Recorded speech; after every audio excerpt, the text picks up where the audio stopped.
In Portland, Oregon, there is this group called Child Evangelism Fellowship's Good News Club. And what this group does is they go around, people used to think that they had to worry about their kids being the victims of pedophiles in the public parks. Now it's this church group. They go around, when they see kids in public, particularly if the kids are not, holding on to mom's hand, they go up to the kid and they start preaching the gospel at them. 5-year-olds, 6-year-olds, 7-year-olds. Their target age actually is between 4 and 14, according to them. Moises Esteves, who is the group's vice president, said children are easy to manipulate. We all know that.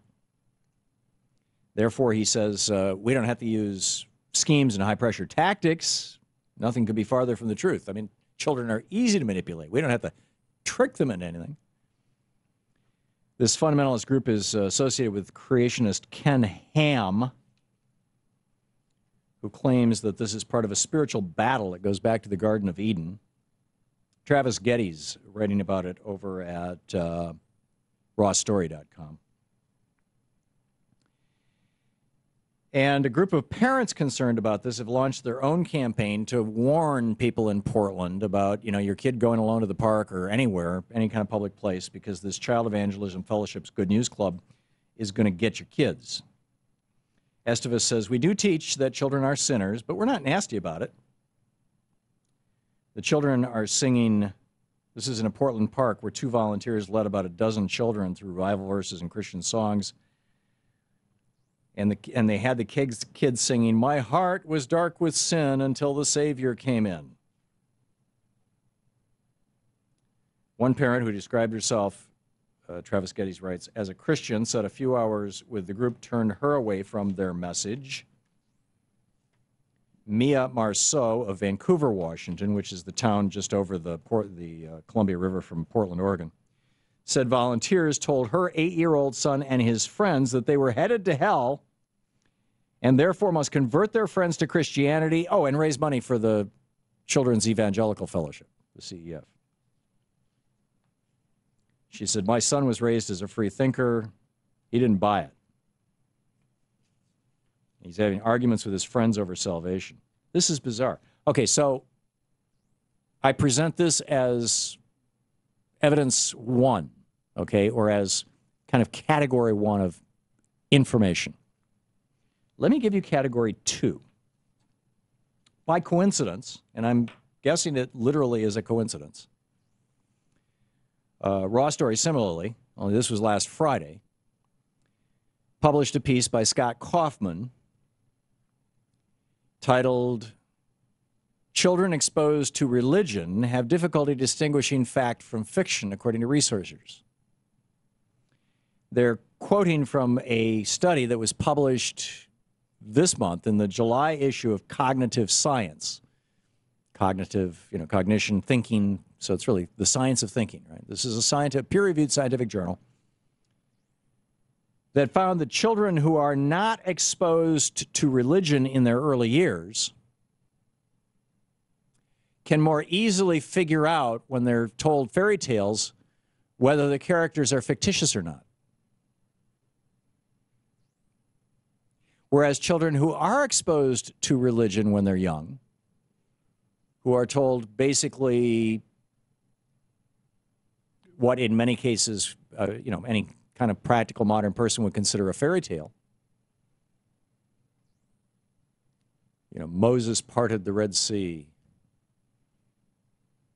Jesus healed the sick by just, actually in the case of the centurion or the rich guy or whoever it was, just saying, hey, your faith did it. Those are the small ones, right? God strikes down people, frogs come out of the sky, all these kind of things. Children who are told these things at an early age, and a snake talks to a woman and talked her into doing dirty stuff, and God got really PO'd about it. Children who are told these stories when they're young, throughout the rest of their lives, have a harder time distinguishing between fantasy and fiction, fantasy and fact. which I would assert would make them more vulnerable to conservative pitches. Right? The Ayn Rand libertarian pitch is, if only everybody in the world had access to perfect information and we had perfect marketplaces with no government intervention whatsoever, then the world would become a paradise.